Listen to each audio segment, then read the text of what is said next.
Combien de temps ça prend pour éduquer un chien? Aujourd'hui, je réponds à la question qui tue, celle que je reçois toujours lors de mes consultations avec les clients. Combien de temps ça va prendre avant que mon chien sache s'asseoir? Combien de temps ça va prendre avant que mon chien revienne au rappel? Combien de temps est-ce que ça prend avant que mon chien ne devienne plus réactif? Spoiler alert, il n'y en a pas de bonne réponse à cette question-là, puis ce serait même pas professionnel de ma part de vous donner une réponse. La réalité, c'est que chaque chien est unique, comme chaque propriétaire. Et c'est là que ça devient un petit peu plus compliqué. On aimerait tout ça, avoir une réponse toute faite, toute précise, comme ça va prendre 3 semaines avant que ton chien sache s'asseoir dans tous les contextes et situations.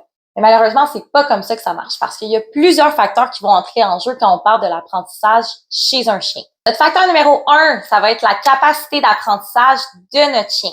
Il y a des chiens qui apprennent comme des éponges, il y a des chiens qui sont très motivés à l'entraînement, il y a des chiens qui sont sélectionnés pour être des chiens de travail, et il y a des chiens qui apprennent un petit peu moins vite. Et rappelez-vous que plus on fait de stimulation mentale avec son chien et plus on le pousse à réfléchir par lui-même, plus on améliore sa capacité d'apprentissage. Alors, si vous aimeriez que votre chien devienne un petit génie, rappelez-vous de cette règle. Ensuite, facteur numéro 2, ça va être le contexte. Un chien, c'est très contextuel et ça a du mal à généraliser les situations.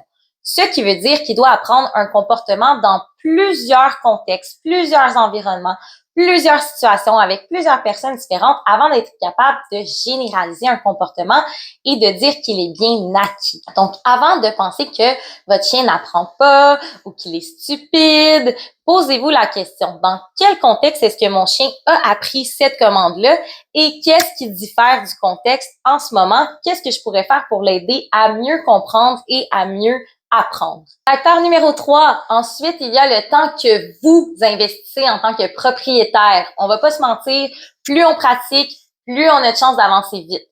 Par contre, il n'y a pas juste la quantité qui compte, mais aussi la qualité. Restez constant dans vos apprentissages. Si 2-3 jours par semaine, vous décidez d'être paresseux et d'ignorer les limites que vous vous êtes fixées, vous allez régresser dans vos apprentissages. Alors, une constance et de la pratique, ça va être important pour que votre chien apprenne rapidement. Notre 4e facteur, c'est un point qui est souvent négligé, mais qui est super important à se rappeler, et c'est l'état émotionnel du chien.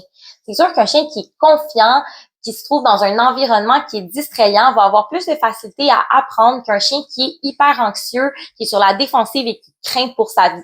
Donc, un chien qui est dans cet état-là, on va vouloir travailler sur l'émotion avant de commencer à travailler sur des comportements plus obéissance ou tour de fantaisie. Notre facteur numéro 5, c'est un facteur qui est essentiel à la réussite du chien et c'est la motivation. Un chien qui n'est pas motivé ne voudra pas travailler avec nous. C'est bien connu, les êtres vivants, qu'est-ce qu'on fait? On va faire l'option qui est la plus payante pour nous. Si un chien voit qu'il n'y a aucune utilité à faire un tel comportement, ben il le fera pas. C'est donc important de trouver la bonne motivation de notre chien quand on l'entraîne et ce n'est pas juste les bonbons. Non, non, non.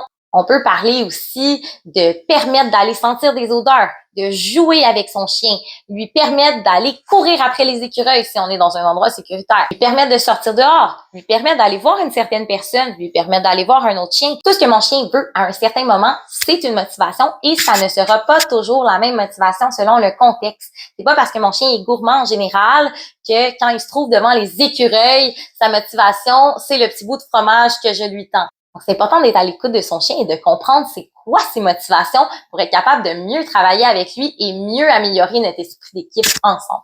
Et outre tous les facteurs qui influencent l'apprentissage chez un chien, il est très important de se rappeler que l'éducation, c'est jamais fini. Ma chienne a 9 ans et elle apprend encore à tous les jours. Elle est impressionnante même. C'est un peu comme nous. Il n'y a pas un âge dans notre vie où on arrête d'apprendre, où on se dit, bon, ben maintenant, c'est terminé, je n'apprends plus rien. Même chose chez un chien. J'ai vu des chiens de 12-13 ans et plus même faire des super beaux progrès. Pensez pas que votre chien est une cause perdue parce qu'il est un petit peu plus vieux. Pensez pas que votre chien peut arrêter d'apprendre et surtout, gardez votre constance sur les entraînements. Si on arrête d'entraîner son chien du jour au lendemain ou qu'on perd notre constance, c'est certain qu'à un moment donné, les acquis vont se perdre également et notre chien n'aura plus vraiment de motivation à travailler et à faire ce qu'il fait. Alors, arrêtez pas d'enseigner des choses à vos chiens. Ils sont tellement extraordinaires, tellement merveilleux, ils peuvent apprendre. Donc, au final, est-ce que ça va prendre des jours, des semaines, des mois pour entraîner ton chien? Ben, je peux pas répondre à cette question-là Sauf que si tu y mets du temps, si tu t'investis dans ton chien, si tu prends en considération la capacité d'apprentissage, le contexte, le fait que ton chien n'a jamais terminé d'apprendre, ben tu vas avoir des réussites et tu vas escalader les échelons rapidement. Rappelez-vous qu'on est mieux de prendre les escaliers une étape à la fois pour se rendre à destination plutôt que d'essayer de sauter la falaise quand on n'a même pas notre kit d'escalade. Là, je parle en métaphore, mais je pense que tout le monde comprend qu'il n'y en a pas de recette miracle, puis il n'y en a pas de deadline. Donc, même si vous n'avez pas de limite de temps précise, soyez patient, soyez constant, puis surtout, prenez du plaisir à entraîner votre chien. Amusez-vous et bâtissez une belle relation ensemble. C'est vraiment ça qui va être important. Si tu as aimé la vidéo, n'hésite pas à la liker, à la partager. Tu peux aussi t'abonner à notre chaîne et tu peux même écrire dans les commentaires des sujets que tu aimerais voir dans de futures vidéos. Ça va me faire plaisir d'aborder les sujets dont vous aimeriez entendre parler. Bonne journée!